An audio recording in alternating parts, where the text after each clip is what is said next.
When I was younger, I had a friend nobody wanted to talk to. We eventually just stopped interacting with him. Why? He was really bad at having a normal conversation. The truth is, there's nothing worse than feeling like you're the only one talking in a conversation.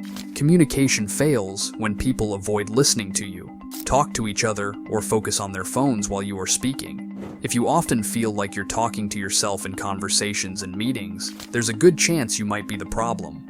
In this video, I will reveal 5 communication failures that cause no one to listen to you. Number 1. Poor body language. As humans, we communicate using both our words and our body gestures.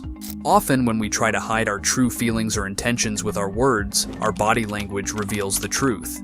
This is why lie detectors were invented. Body gestures, also known as nonverbal communication, include things like gestures, facial expressions, and body language. Whether we realize it or not, the people we are talking to pick up on these cues. For instance, if a speaker doesn't seem confident or worthy of being listened to, the audience will notice and may not pay attention. To improve this, you need to work on your nonverbal communication skills. Here are some tips. Maintain eye contact to show that you are engaged. Keep your arms uncrossed to appear more welcoming. Practice power poses to convey confidence and assertiveness, and be mindful of your facial expressions. Number 2. Using technical jargon. When we want to show that we are experts in a particular subject, we often feel tempted to use fancy words or technical terms. This can be fine if you're giving a presentation to your colleagues in the same field, because they understand the terminology. However, speaking this way to people who don't share your expertise can end up confusing them rather than helping them understand. Instead of being impressed, they may see you as a show-off and not pay attention to what you're saying. To avoid this, try using simple, everyday language. Break down complex ideas into smaller, easier-to-understand parts. For example, if you're a doctor explaining a medical condition to a patient, instead of saying, "You have a myocardial infarction," you could say, "You've had a heart attack." This way, the patient understands you immediately without feeling overwhelmed. After explaining something, ask if they have any questions, and be ready to explain anything they don't understand. For instance, you could say, "Do you have any questions about what I just explained? Or is there anything that isn't clear?" This shows that you care about their understanding and are willing to help. Number 3. Interruption. Everyone loves to be listened to.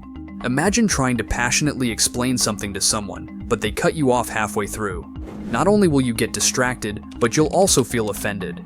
It feels like the person is trying to tell you that your opinions are irrelevant and theirs are perfect and superior. If they do this consistently, you'll lose the desire to listen when they are talking. Instead of focusing on your new thought, you'll be busy thinking about what an insensitive jerk they are. Effective communication is a two-way street. If you aren't an active listener to the people around you, they will feel little obligation or desire to listen to you. To communicate well, make active listening to the other person your first priority. Even if you think quickly and feel you know what they will say, resist the urge to interrupt. Take notes on your own thoughts if you need to, but let others finish speaking. Number 4. Manipulation. Some people always want others to accept their point of view. They see themselves as all-knowing, but this attitude kills the true purpose of communication. To recognize if you are a manipulator, look for signs that you always try to steer a conversation in a certain direction to get the results you want. Effective communication means exchanging ideas openly and honestly without trying to control the outcome. If people start to notice that you always have a hidden agenda in your conversations, they will see a pattern of manipulation and realize that you are trying to take advantage of them. What happens then? People will start to build walls to keep you out. They will lose trust in you because they feel you are not being sincere. They will tune you out before you even start talking, expecting manipulation instead of a genuine exchange. To avoid this, focus on having honest and open conversations. Show that you value their opinions and are not just trying to impose your own. This builds trust and makes people more willing to engage with you. Number 5. Disrespectful comments. When a person is known for saying things that are disrespectful, hurtful, or intimidating towards the opinions, beliefs, and feelings of others, people will not want to listen to what they have to say. You may consider it a joke, but you are unknowingly hurting their feelings. they will start to believe you don't respect them. Similarly, if your conversations often turn into tense arguments, people will start to get angry, protective, and defensive when talking to you. They won't want to engage in discussions because they expect negativity. They might see you as a Debbie Downer, someone who always creates a negative atmosphere.